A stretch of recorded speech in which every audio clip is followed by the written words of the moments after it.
የኮሪደር ገጾች። ኮሪደር 1 ችሎ ማደር። የችሎ ማደር አባት አቶ ይፍሩና እናቱ ወይዘሮ ዘውዴ ሲሞቱ ያላዘነለት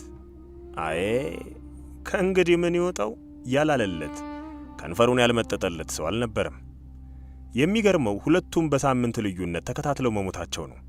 አቶ ይፍሩ ጠዋት ወጥተው በሰፈሯ ውስጥ ዣንጥላ ብረት ድስት ጥገና ሲዞሩ ችሎ ማደርም የ10 ብር ዳቦውን ከቆሌው ሱቅ ይገዛለትና እሷን ዋጥ አድርጎ ሲከተላቸው ያረፍድና ምሳ ሰዓት ላይ ወደ ቤቱ ይበራል።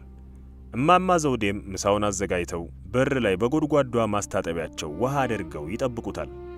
ጥላዋ ስር ተቀምጦ ምሳውን ያጣጥማል። ችሎ ማደር ግን ማን ነው? ችሎ ይሉታል የሰፈሩ ሰዎች ሲጠሩት። አቶ ይፍሩም ሆነ ወይዘሮ ዘውዴ በዚህ ስም ሲጠራ ይከፋቸዋል። ችሎ አፍንጫውና ጅራቱ ጫፍ ላይ ለምልክት ብቻ ነጭ ጣል ያደረገበት ከከሰል የጠቆረ ልጥልጥ ያለ ሰውነት ያለው ውሻ ነው በደህናው ጊዜ። በኋላ ግን ነገሮች ሁሉ ተገለባብጠው ወላጅ አልባ ሆነ እንጂ አቶ ይፍሩና ወይዘሮ ዘውዴ መሃን ናቸው። በዚህም ምክንያት ችሎ ማደር የልጅ ያህል ቦታ ነበረው።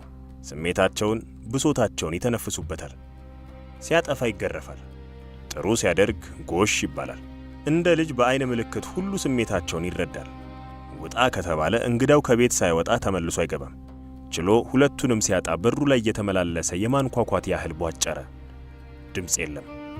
ለሳምንት ያህል ቤታቸውን የቀበሌ ሰዎች ተረክበው ለአቶ ኩራባቸው እስኪሰጧቸው ድረስ ከቤቱ ሳይወጣ የሰፈሩ ሰው ምግብ እያመጣ ቢጥልለት እንኳን ሳይቀምስ ሐዘኑን አደረሰ። ወይ የወለዱት ልጅ እንኳን በማያዝንበት ዘመን ይሄ ፍጡር እንዲህ ማዘኑ ብዙ ያስተምራል እያሉ ከንፈራቸውን ሲመጡለት ሰነበቱ የሰፈሩ ሰዎች። ልክ አቶ ኩራባቸው ቤታቸውን ከተረከቡ በኋላ ይሄ ገፊ በማለት ከቤታቸው ሲያባረሩት አንገቱን ወደ ላይ አቅንቶ አላዘነ። የሰፈሩ ጮሌቾቹ ደፋው ብሎ አቤቱታ አቅርቧል ችሎ ሲል ተረተ። ችሎ በተደጋጋሚ ቤቱ ለመግባት ቢመላለስ ቀለቡ ድንጋይና ዱላ ሲሆንበት መጠጊያ ፍለጋ የሰፈሩ ጌጥ የሆነችው ዛፍ ጥላ ስር የሙጥኝ ማለት ጀመረ። ተቀናቃኝ የሆነባቸው አይነ ስውሩ አባ መሐሪ በብስጭት አቅጣጫውን ተከትለው ድንጋይ መወርወር ሲጀምሩበት አቶ ተካ አጥር ስር ከተመ። ይሁን እንጂ አቶ ተካም አጥራቸው ስር እንዲኖር አልፈቀዱለትም። ተነስ ገፊ ብሎ አባረሩት። አሁንም አላዘነ። አለጥልጦ ቆዳው ያብረቀርቅ የነበረው ችሎ ከጊዜ ወደ ጊዜ እየከሳ ጠጉሩ እየረገፈ ሆዱ መሰለቅ ሲጀምር መንቀሳቀስ እንዳለበት በማመን በየሰው ቤት እየዞረ ደጅ መጥናት ጀመረ። በመጀመሪያ የሰፈሩ ቡና አንቃራሪ ወደ ሆኑት እማማ ትብለጽ በር ላይ ቆሞ ቁልጭ እያለ ጅራቱን እያወዛወዘ የምግብ ያለህ አለ። እማማ ትብለጽ የእማማ ዘውዴ የልብ ወዳጅ ናቸው። በየቀኑ ጠዋት እማማ ዘውዴ ጋር እየመጡ ቡና ሲያንቃርሩ ያውቃቸዋል። አንድ ቀን እንኳን ቀና ብሎ አይቷቸው አያውቅም። ችሎ የሰፈሩን ሰዎች ጠንቅቆ ያውቃል። ማንም ላይ አይጮህም። እማማ ትብለጽ ጎድጓዳ ሳህን ነገር ይዘው ብቅ ሲሉ 2 ቀን ሙሉ ሲጮህ የቆየው ሆዱ ይበልጥ ጥሩምባውን መንፋት ጀመረ።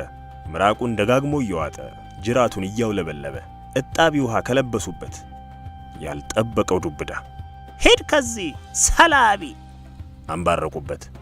የሰማውን እንደ ተጠራጠረ ሰው ጸጥ ብሎ ተመለከታቸው። መጥረጊያውን አንስተው ሲወጡ እያዘነ ከፊታቸው ዘወር አለ። ቀጥሎ የሄደው የወይዘሮ ዘውዴ ወዳጅና ጎረቤት ወደ ሆኑት ቦሰና ጋር ነበር። ቦሰና ችሎን ሲያዩት አንጀታቸው ተንሰፈሰፈ። አይኖቻቸው እንባ ያቀረሩ። ችሎዬ እኔ አፈር ልብላ፣ እናትህ ሞቱብህ እኔን አይናቸው እንኳን ሳይፈርስ እንዴት እጎሳቆል አሉና ውሃ ቀርተው በጎድጓዳ ሳህን አቀረቡለት። ዘወር እንኳን እስኪሉ ጊዜ አልሰጣቸውም።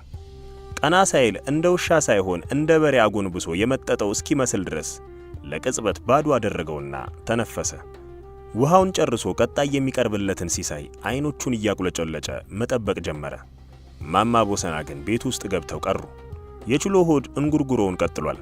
ምን ይሰጡኝ ይሆን በሚል ጉጉት ይጠባበቅ ጀመር። እማማ ቦሰና ግን የወጡት ባዶ እጃቸውን ነበር። ችሎን ቆሞ ሲያዩት ድንግጥ ብለው ውይ አፈር ልብላ እንዲደርቀ ነበር ብለው ውሃ ጨመሩለት። ችሎ አንገቱን አቀረቀረ። ውሃ በቃኝ እንደማለት ነው።